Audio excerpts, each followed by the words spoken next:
when you think about the future, what's happening in the rest of 2022, how can we prepare for 2023 and beyond? It is, to your point, about getting ahead of that, right? And always keeping a pulse on how your customers are changing and growing and shifting and how their needs are adapting. Because I think, especially now, we can't just rely on, I think, what you and I like to call the data exhaust, right? All of the things that already happened. They're lagging indicators. And so thinking about how do you stay ahead and keep that human connection with your customers so as people, how do we best serve them? Welcome to the Human Insight Podcast, where we help you bridge the empathy gap to bring you a valuable, new understanding of some of the most innovative ideas and trends shaping the future of business and customer experience.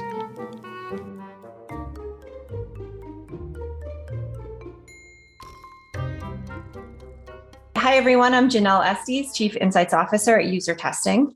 And I'm Andy MacMillan, CEO at UserTesting. And today we're recapping our 4th season of the Human Insight Podcast. Wow, 4 seasons. I guess this is a thing now, right? It's pretty incredible to think that this was just an idea not that long ago, and it's been really fun. We've had some really interesting conversations, and it's just been fun to see the show kind of grow and evolve. Yeah, absolutely. So 37 episodes to date. We've had over 10,000 downloads of the show across 55 countries and territories. So listeners in Dublin, Ireland, and Dublin, Ohio. We have listeners in France, the UK, Vietnam, Nigeria, China, India, Brazil, Australia, Israel, Bali, and beyond. Yeah, thank you all for listening. We really appreciate you taking the time to listen to the show and give us feedback. We get pinged sometimes on social media and other places on conversations that this starts. And it's really been both humbling and fun to see people engage with the content that we create. I know our guests also really appreciate it. So it's just been great. Season 4, which we're wrapping up now, focused on the customer stories from our book, User Tested, How the World's Top Companies Use Human Insight to Create Great Experiences. So the book launched February 15th, and it was really powered by so many of these compelling stories that were captured in the 4th season of the podcast. Andy, you want to start with sort of one of your quick takeaways from season 4? Yeah, and I think I'd be remiss if I didn't start by just saying it was so much fun to work on the book with you, Janelle, and to work with these great customers, right? I mean, they have such interesting stories and interesting things they're doing around understanding their customers. And so first off, it was really fun to go through and interact with all those folks during that process. It was really fun to share the book with everyone as it came out. And then fun to sort of have an opportunity in the podcast to sort of get back together with some of those folks that were in the book and sort of talk through those use cases again and things that they were doing. And so I just thought it was really empowering, the scope of the different kinds of things that people were doing to connect with their customers, to understand them better. And so we heard people throughout the season talk about how they and their teams are really scaling what they're doing. We heard people talk about how they were getting other folks in the organization to sort of engage with their content. And then we wrapped up the season with some of our book launch LinkedIn Lives. And I felt like we really had some thought leaders talking about how organizations can think about really going even so much further with this idea of understanding their customers. So I thought that was really fascinating. And all of it really comes down to, how do you fit into the ecosystem of your users? How do you fit into their lives? How do you make whatever it is that you're trying to do for them better? And so how do you become a company that understands what it's like to be your user? How do you fit into their ecosystem or their world where you are in their customer journey? I thought that was sort of a compelling thread throughout. How about you, Janelle? Yeah, I totally agree with that. And I think there was such a variety of ways that came through in the different episodes. So, one of the episodes and one of the great stories of that was included in the book was with T. Rowe Price and Harsha, who's a senior manager of UX research there. And he tells this fantastic story about how he and the design team were really working on the flow to get people to sign up to be customers. And they really honed in on the initial page where they were asking for information. And their whole strategy was to simplify. Like the sort of theory is that the more you ask people to provide you, the more opportunity you have to lose them. And so they went, and when they launched this application process, I think they had 2 or 3 fields on the initial screen.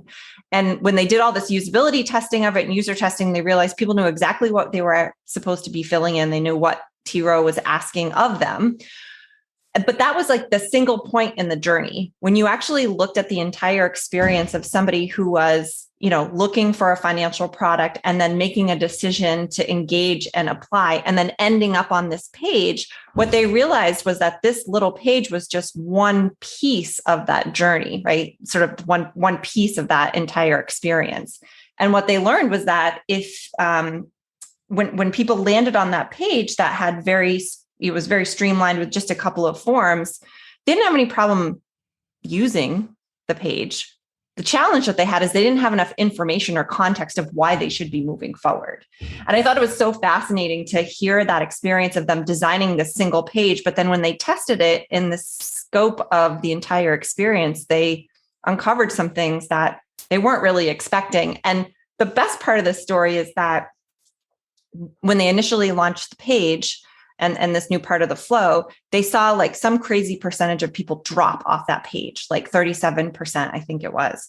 And they had all these hypotheses of why this was happening. They're like, oh, shoot, should we like remove a field so we just have one field people have to fill out? It was sort of like those types of hypotheses. But it was only when they watched people in context of using the experience that they realized that they had to introduce actually more information, which seems so counterintuitive. Yeah, I thought that was... I like that one too, because it's a little bit about how you can think broadly, but then go deep onto an area and really optimize part of the experience. And I felt like it was compelling to have a sort of a counterintuitive, to your point, output of what ended up actually driving the result as they went deeper. I think it's a good example of where I just don't think data leads you to that conclusion. Like you're just not going to get enough, I looked at our web traffic to learn that people actually needed more context at that moment to get to the right place. And I thought it was an interesting juxtaposition compared to maybe two other episodes that I really thought were interesting, where folks talked about, we use the word scaling all the time, talk about scaling human insight, scaling what people are doing.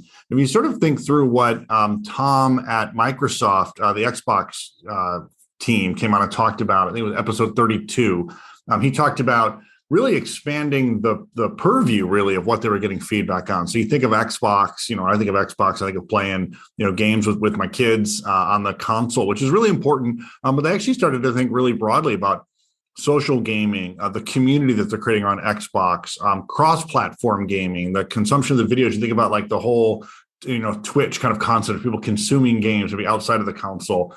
They talked about monetization, and I think really importantly talked about accessibility and inclusivity in who they were going after with their messages and their capabilities and their apps. I thought that was a really interesting way to think about scaling. And I would almost compare that to perhaps when you think about what the team at Wise, formerly TransferWise, are doing. I mean, Jennifer really talked about almost a different kind of scaling there, which was sort of inside of the organization. How do you get more people, more employees to interact with this kind of content, right? So it's where Tom was thinking about the surface area of what they could scale to. Jennifer was thinking about the employee base that she could scale to. And she was doing all kinds of really interesting things there around customer listening, launching a monthly UX Research 101 class that anybody could join. But I just thought, again, it just speaks to how much opportunity there is for folks that lean into this to really have an impact on their organizations, because they can think about, again, the places outside the building, outside that they can scale to, but also the people inside that they could scale to. Totally. Yeah, that's a really good comparison of different types of scale. I remember when I did the episode with Tom, I was just imagining him focusing on just the Xbox experience, like even just the hardware, right? Like holding a control, but recognizing that there's so much that goes into that, both physical and, hardware and the gaming ecosystem in which they exist and all the other experiences that they have around them, kind of really taking all of that into account when they build and design and optimize those Xbox experiences. Tom and I also talked a little bit about, and I don't know if it was recorded in the show or if it was afterwards when we were just chatting, but Microsoft actually has a really interesting way that they capture all of their learnings over time. It's called the HITS library. It basically is a way for people who aren't always exposed to this work or aren't always directly involved in it. It gives them a way to access it by theme or by interface or by experience. So super interesting way to think about scale in that way as well. And I would agree with you in terms of Jennifer. I thought Jennifer's approach was interesting in the sense that she's really empowering people to take on a lot of this work if they were interested in it, having conversations, helping them understand where this fits into their kind of process. And I guess on the flip side of that, if you look at what James Bilachi at HelloFresh does, it's almost like just quite the opposite of what Jennifer's doing, right? So when you think of scale, I believe he's pulling more people into his process to get them to use the platform or engage with some of the work that's happening on the platform. But the big focus of his work is really around taking all the things that they're collecting over time and providing that to the employees of HelloFresh. So they have direct exposure to all the key learnings that James and his team have uncovered over the past month or quarter. I think it's a monthly show that he does. And I think they spend about 30 minutes and they create this curated video, curated experience that people, I think it just started as a small group of people that came to this monthly insight show that he holds. But now it's like hundreds of people that are attending because they've caught wind of it. They've learned about the value. And now after they watch a show, they're all pinging James being like, hey, that was really cool. Could we learn about this next month? Or have you thought about asking people about this instead of that? So it's an interesting way to, and kind of a different way to engage people than maybe how we typically think about scale. I think that's right. I mean, one of the things that came up in a few conversations throughout the season was how do you help people maybe outside of research backgrounds get a lot of the value quickly of the things that researchers see all the time. Yeah, and what I really liked about James's approach, to your point, Janelle, is it's really about sort of scaling insights a little bit differently than everybody else. He's sort of taking the goodness that comes out of the end of the process. So he's not trying to convince everyone that they want to be a researcher. Everyone doesn't have to kind of get the research bug of wanting to dig deep and understand the intricacies of a problem or how people think. But really, he's just thinking about, like, I have all this goodness that comes out of my process. How do I collect it in a way and share it in a way where I can make the organization better when people sort of see what I see at the end of it? And I thought that's a really compelling and important part of the process that I just don't know that we always talk enough about as an industry, that so much good stuff comes out of the process that we sometimes treat as our property in the research space versus something that could really be shared. And so I thought that episode in particular was really compelling and sort of a different way to think about, adding value across the company. Yeah, it's the scale conversation, but kind of flipped on its head, if you will. So you're focused more on the end and the output versus, all of the ways that you could potentially gather data from a customer or from collecting human insight.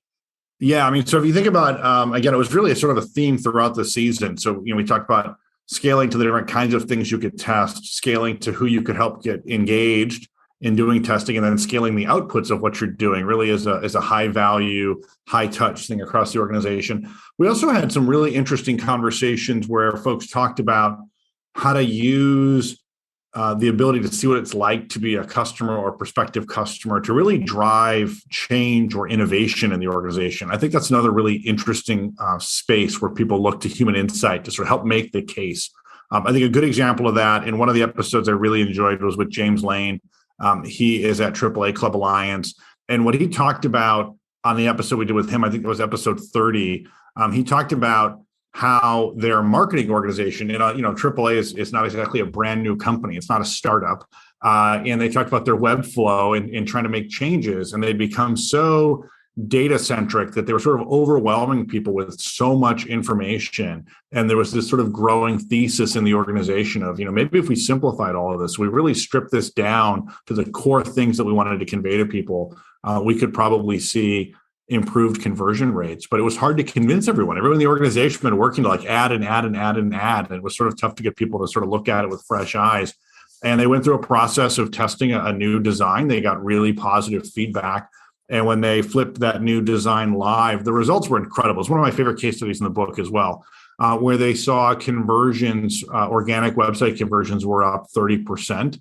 And that was a 55% lift on their premium memberships, which is their top tier. So, I mean, that's a huge, anybody who's ever worked in marketing knows that you're working with, usually single digit percentage points or maybe half of percentage points. You're trying to move the needle on conversion. So to see numbers like that, over something that was really about conveying an innovative new way to approach the website, I thought was just really interesting. He does such a good job of describing in that episode as well, the process he went through, the pain points that he ran into, the urgency that he felt in trying to get folks on board with this change.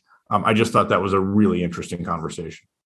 Yeah, this one is one of my favorite stories as well. And I think it actually reminds me somewhat of the T. Rowe Price story, in the sense that the team was looking at the design that was not performing to where they wanted to see it, and they were very price driven.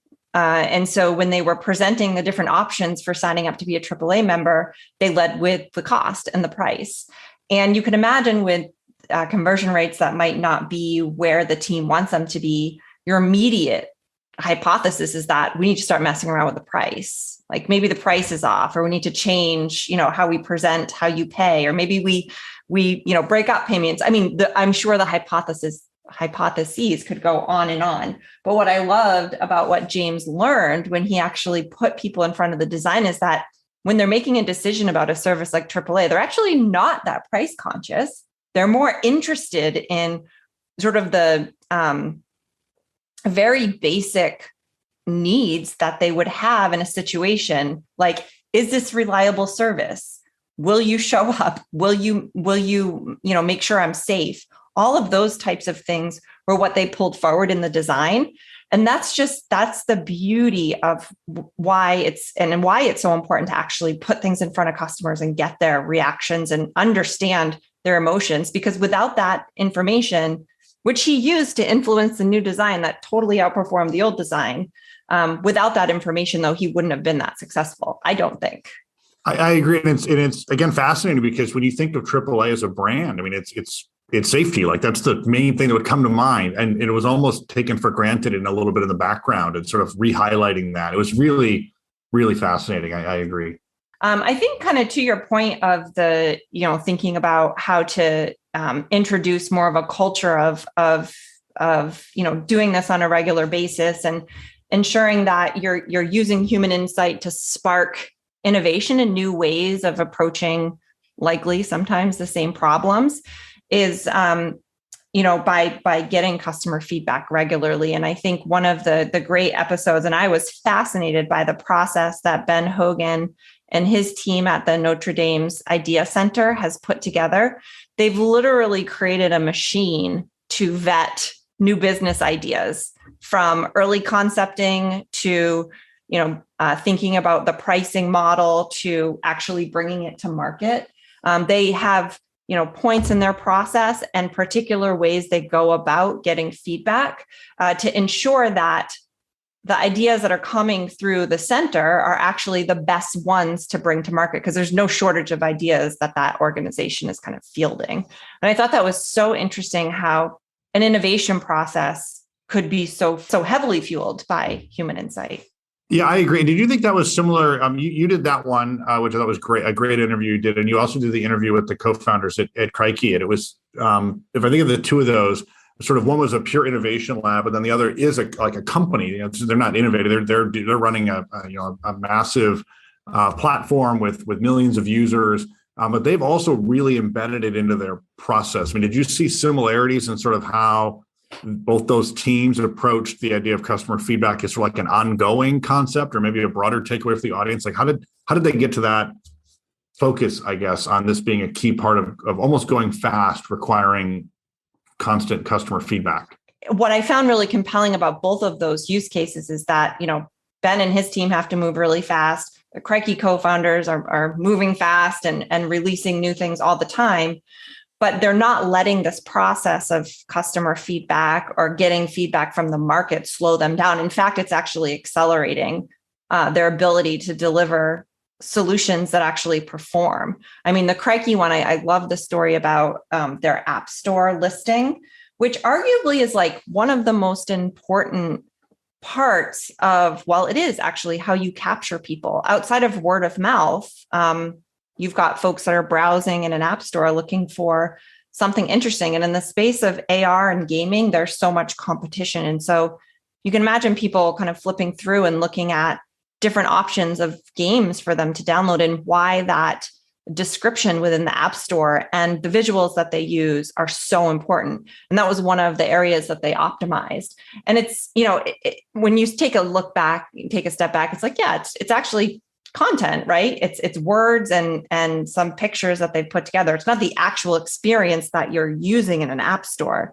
And so those types of use cases that are different than what we, I guess, maybe think of initially, like, Crikey is probably testing their game experience, which they are, but they're also testing some of these other sort of edge cases, if you will, or other places that they know they need to optimize that aren't part of their game per se. Yeah, I think that's right. I liked how they talked about going fast is also sort of getting it right? So they wanted to get to the right answer quickly and implement. And I thought that was a good way to think about sort of the flow that they do. And again, they applied that to your point, so many places beyond even just the core gaming experience. I thought that was interesting. You mentioned in that example, the aspect of testing content and sort of language and sort of that thing. And one of the things that I really enjoyed, we posted our LinkedIn Live conversations from the virtual book tour that we did. And we shared those as episodes of the Human Insight podcast. And so episode 35 was one of those where you had done a LinkedIn Live conversation with Jim Callback from Mural. And I just wanted to get your thoughts on sort of how that conversation around language and audience went. I thought it was really interesting thing about that as writing a book, but also in anything that we do, sort of really thinking about how to know who you're speaking to. What was your maybe takeaway or thoughts from that conversation with Jim that maybe our audience members could also take away? Yeah, I mean, it was funny when I first started talking to Jim about writing a book. Of course, he was encouraging me. He's written a few books himself. And I feel like it's one of those, it's kind of like parenting. Like, you don't know what you're getting into until you actually do it. And then you're like, you get on the other side and you're like, oh, I'm like part of this club now, where like writing a book is like an experience, right? And then you can't really speak to it until you actually go through it and experience it yourself. And that was back a year ago when I was chatting with Jim. It was sort of like I was on the other side, and he had already gone through the process a few times. But that was one of the very first things that he asked me when I was talking to him about, doing the book and writing it with you, Andy. He's sort of like, okay, well, like, yeah, who are you trying to reach, right? And make sure that you understand that person or that type of person and their, big questions and what they'd want to know. And I think that was a really important point in the whole process, and something that we've talked a lot about, Andy, in the sense that I have a perspective around this, in the sense that what we've written about this idea of human insight and talking to customers and making sure that you're pulling feedback into every, key decision, it's not necessarily a new practice. People have been doing this for decades, but it's this idea of elevating the idea and making it more approachable that I think, was really a big part of the goal of writing the book. And after having that conversation with Jim, it was very clear, and to me, that we had to be very deliberate about that, because otherwise you easily oscillate between, people who know the space really, really well to people who, have never been exposed to something like user research. And when you start to go between those two audiences, it's kind of like the rule around UX design and experiences in general. Like, if you're creating for everyone, you're really creating for no one. Right. And so being focused and intentional, I thought, was a key learning from him. Yeah, I think that's really spot on. I mean, we spent a lot of time in the book writing process trying to think through how to convey the value of what we're talking about to a business audience generally. And you're right, you sort of start with this premise of like, well, talking to customers seems like a pretty obviously good idea. So let's take that as a given. But then to sort of get to this idea that maybe your customers aren't that hard to reach. Maybe they're all connected with technology. And if you could find the right ways to ask them for their feedback, and importantly, to listen to their feedback and have people feel heard versus talked to, you could do something really interesting. We actually talked a little bit about that in the conversation I had with Ian Roberts from IDEO in episode 36. And I thought I loved his example, talking about the work he had done with Ford Motor Company. I mean, I'm a kid from Detroit, so it's right down the middle of the fairway for me, and very exciting for somebody to get on a tech podcast about CX and research, and to then talk about the auto industry was sort of like the perfect combination of things for me. But he had this great example where he talked about how to get Ford F-150 drivers, the big pickup trucks that are so popular in much of the world, but especially in the Midwest where I grew up, to want those to be electric. And he gave this great example of, if you just ask a Ford F-150 driver if they want an electric pickup truck, the answer is no, absolutely not, never. And then when you start to talk to them about things like being able to run your tools, your power tools, by plugging them into your electric vehicle, by being able to, and they actually ran a commercial on this, being able to power your home if your power was out by plugging it into your truck and using it to power your house. All of a sudden, your electric truck becomes the most powerful asset that you own. It's a really compelling story. And I just thought it was a great example of understanding your customers, but also being innovative about their core needs and understanding what they want and desire out of your product. And so I really thought that conversation was illuminating and interesting in that regard. Absolutely. Yeah, it was inspiring to listen to that and watch you from afar. I kind of wanted to jump into that LinkedIn Live, but I was just you two for that one. I was watching live though. And then the other sort of LinkedIn Live episode we had was with Nick Mehta, the CEO of Gainsight. And I guess perhaps you could even compare the Ford experience and idea that you just talked about with the example that he gave, which was the Peloton experience. And he talked about kind of 3 different ways that you need to think about a customer experience through, not just the product, but also the human connection and being able to connect to other human beings. So I thought that was an interesting way to think about, I guess, the ecosystem of an experience. Yeah, really maybe what a brand is. I think you're right. I mean, the idea that a brand maybe is a product that I buy, but it's also, if it's a great brand, it's a community that I'm joining in some ways, right? That I sort of want to be part of. And then there's the other people that interact with that brand that become part of my network. And so I thought that was really well framed. I thought it was a nice episode to sort of finish off the season on, in part because Nick is such a customer-centric CEO generally. So to sort of have him talk about the ability and the need for organizations to sort of connect and understand customers in this sort of changing landscape, I thought was really interesting. And Nick is a very empathetic leader as well. And so we sort of oscillated between how do you stay focused on your employees in an empathetic way. And we sort of talked about how people can use some of the practices we all talk about to do that. But then really about how do you think about creating great experiences that your team supports. I mean, Nick's business at Gainsight is very much how do you empower your teams to be customer-centric with the software that they build. And so we thought there was some interesting kind of overlays there in sort of his best practices and ways in which people could connect. And you're right, his Peloton example is really compelling. I think he not only told us how much he loves the bike, but he actually had his favorite instructors that he's tied to, which I think is really compelling, right? I mean, that's what we all want when we're building experiences, is for people like Nick to say, it's not just the product, it's also your team, it's your brand, it's your experience, it's everything about it. And I think that's really, ultimately what we're trying to get at with Human Insight is how do you create the intuition to know your customers and their needs and desires as they change over time, that you can sort of be there as those needs change. And I thought Nick gave some great examples of how organizations do that.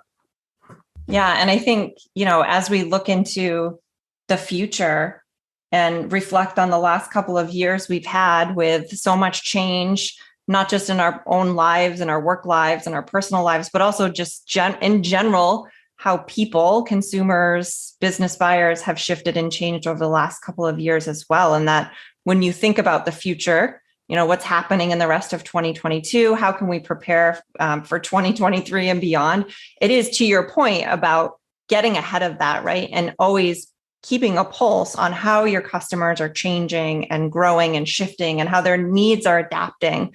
Because I think, especially now, we can't just rely on, I think, what you and I like to call the data exhaust, right?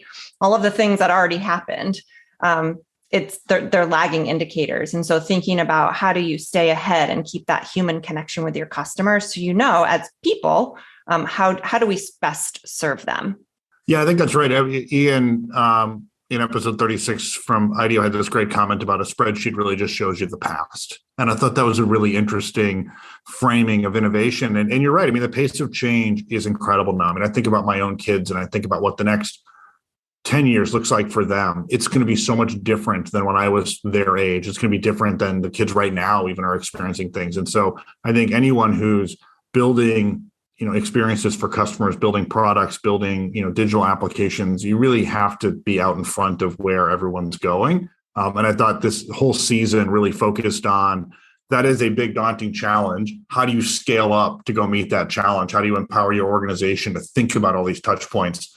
I thought it was great. And I really, again, just want to thank the guests that came on the show. They really do make this show what it is. I mean, it's great when they come on and share these amazing stories and ways that they've thought through these problems. And they've all just, maybe it's this industry feels like this way in general to me, but they've been so open and willing to share their learnings and what they've done and what's been helpful.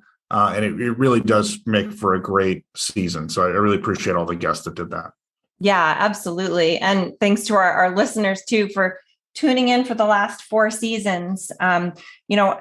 Kind of on the note of what we just talked about of getting ahead of trends and better understanding what our customers need, we are taking that approach for season 5. So we are looking at different ways to adjust our process, how we approach podcasts. We're going to be playing around with different types of media, perhaps even sharing some user testing videos during the podcast, playing around with just video in general and breaking up the format. So typically we approach each episode a specific way. And so trying out different formats and seeing, what sticks and what's valuable and resonates with folks is the focus for next season. So wrapping up on season 4, thanks again for all the listeners of the podcast, wherever you may be. And to Andy's point, thanks to all of our amazing guests for making time for us and sharing their stories. And as I mentioned, season 5 will be a little bit different. It will be launching in May. As I mentioned, we're going to be experimenting with different parts of the podcast from format to production. And you can help us improve too. We have a survey that we'd appreciate your feedback on. You can find a link in the show notes. Also note, as part of that survey, you can sign up to take a user test to give your feedback on the User Testing podcast. And until then, you can go back and listen to any of our past episodes of the Human Insight podcast, wherever you get your podcasts. Thank you. Want to keep the conversation going? You can visit our podcast hub, usertesting.com/podcast, and check out past episodes. If you haven't already, don't forget to follow us on Apple Podcast, Spotify, Overcast, or Google Play, so you can never miss a good episode.